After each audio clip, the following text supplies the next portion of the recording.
Hello everybody, welcome back to Minismith. My name is Kieran. Today we're going to be doing part 2 of the Unity Diorama build, and today we're going to be making the Techno-barbarians.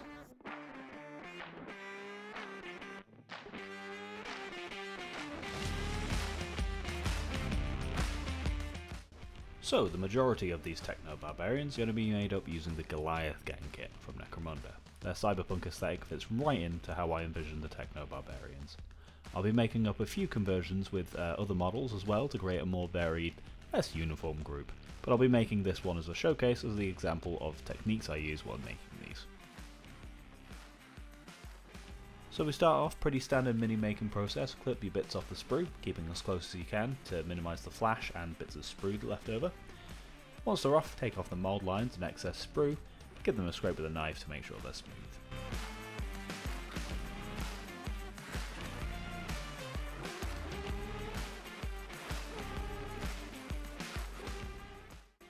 I've assembled the parts of the mini I've taken off the sprue, so I know what I'm working with. Then, it's time to raid the bits box. Always handy to keep old spare parts for stuff like this. I really wanted to emphasise the techno aspect of these models, to set them apart from just being Goliath with a different paint scheme, and also to try and change the silhouette a little to make them a little less recognisable. So for this, I picked out a Terminator Power Fist. I tried out how a few different Power Fists looked, but I eventually settled on the open hand Terminator one. Once I had the one I liked, I took off the protruding part of the shoulder to make a flat contact point for the arm. Didn't have to be neat, so I just flattened it out with some clippers and a knife.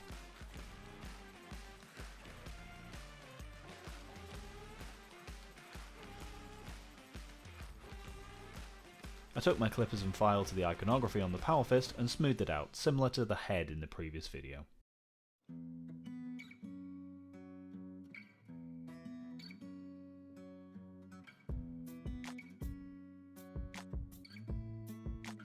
Once he was all glued up, I wasn't 100% happy, as parts of it were too recognisable, and I particularly didn't like the cable just above the elbow, so I decided to do my own little power cables.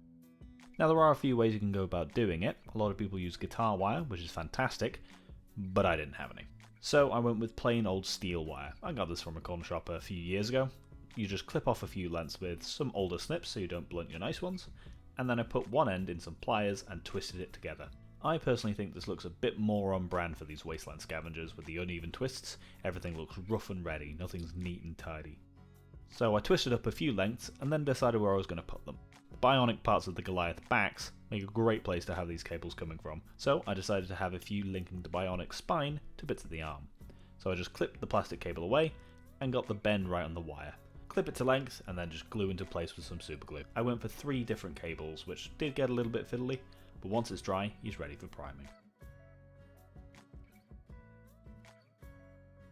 I've done a few others using the Goliath kit, and also some 3D printed Wasteland Raiders I got from an STL file online. I'll try and have the link in the description.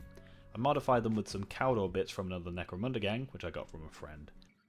The big guy in the middle is a kit bash from a lot of different kits and 3D printed parts, most notably a Bulgrin, Mordor Troll, and bits of a Sentinel. Nothing fancy in terms of techniques, nothing I've not covered before in the previous video on this one.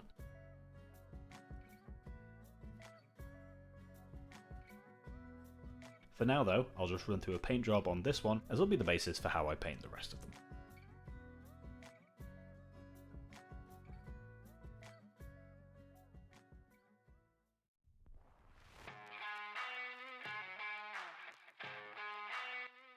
As with the last video, I've primed the mini with a Zenithal Prime, black all over, followed by white just from above, just using cheap rattle cans.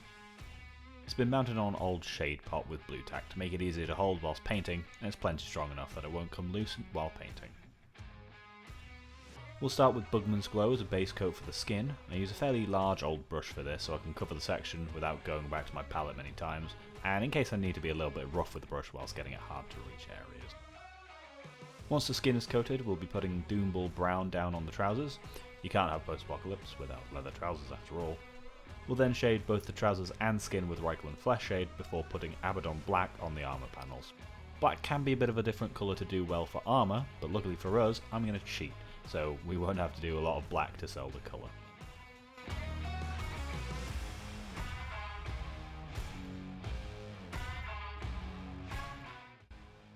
After blocking the black in, I base coat the metal details with lead belcher, including the gun, cables and bionics.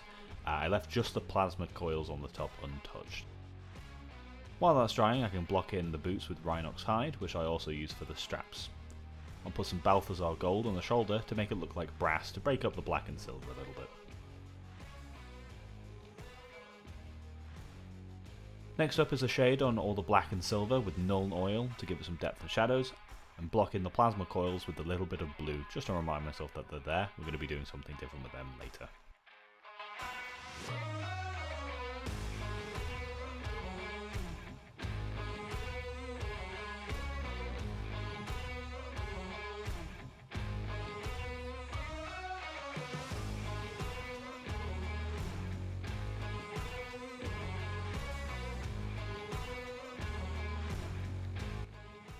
The hair is something I mulled over for quite a while before I decided to go with a green fade into yellow. The green stood out from the rest of the model, and the fade to yellow tips struck me as very punk, so I base coated it dark green to lighten it up later before I moved on to weathering.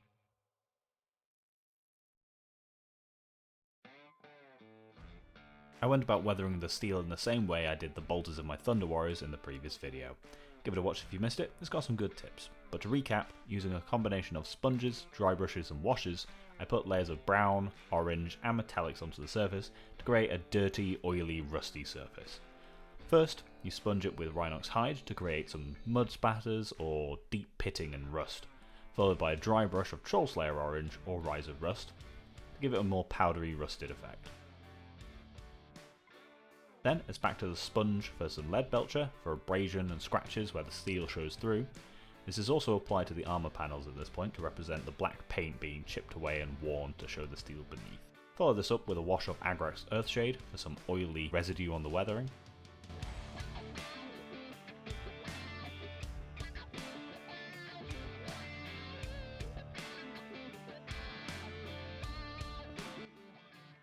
This is then finished off with a final light dry brush of the orange. This can be done as many times as you want to build up the layers of texture and detail. Once the metal is done, we can wash the hair and shoulder pad with some Reikland Flesh Shade. Gives the hair a little bit of shadow and makes it look a little bit dirtier as well. While that dried, I put a scorching effect on the plasma gun's muzzle to make it look like the gun's projectile is so hot that it discolours the metal on the way out. We start this off with a layer of Stormhost Silver, which will look way too bright next to the rest of the mini, but trust me, the washes will darken it down considerably. So for this, we need 3 different colours of washes: Drakenhof Nightshade, Carroburg Crimson, and finally Reikland Flesh Shade.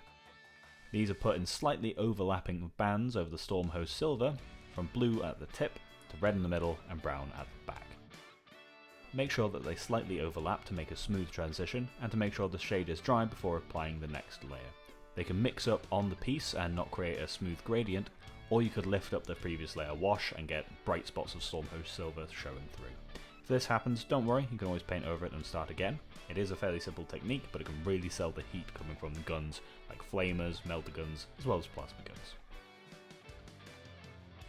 Now on to highlighting the skin. I don't actually own a mid-tone for the skin at the moment. I have a very red base tone and a very pale highlight. I usually prefer to mix my own as it allows me to control the layers and also makes each of my model's skin slightly unique.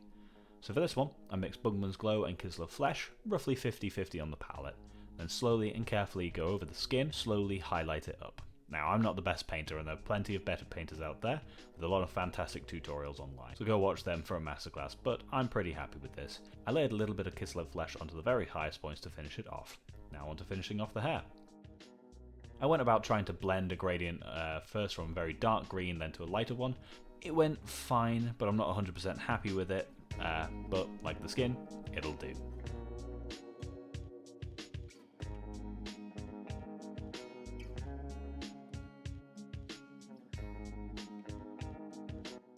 I went back to oil to add a little bit more weathering to the metal. I mixed up yellow, brown and red, and thinned it down with mineral spirits. Mixed up 2 consistencies, one slightly thicker than the other, and using an old brush and just touching the mini, you can see how the oil paints just flow all over the mini into the recesses and grooves, just like water would on a fully sized object. It's one of the reasons why I love oils for weathering, as it does a great job to simulate how liquids would actually flow on this scale. I used a thicker wash where I wanted the rust to be a bit more intense and on certain sections like the breather mask and on the breastplate. I also mix up some of the same verdigris wash that I used on my Thunder Warriors to wash that bronze shoulder piece, to add a few more colder colours to break up all the warmer reds and browns. With oils, you can also come back in with a cotton bud soaked in mineral spirits to take the oils off and keep working the paint, but I skipped this one as I was pretty happy with the result just from the brush. Now the last step was to try some object source lighting for the glow on the plasma coils. It's not a technique I've used very many times and not one I'm particularly confident with, especially since this time I was going to be using my airbrush to do it, and one of the first times using the airbrush for more than just priming. So, using White Scar and Baharoth Blue, use just short puffs from the airbrush to create a gradient with white at the centre. Unfortunately, my attempt on camera went terribly as I overthinned the paint, so I had to fix it off camera. So sorry you can't see the process, but there are plenty of other videos with far more talented painters showing you exactly how to do it. Nevertheless, here he is, fully pumped up on chems and ready to take on the Warlord Emperor's Thunder Giants.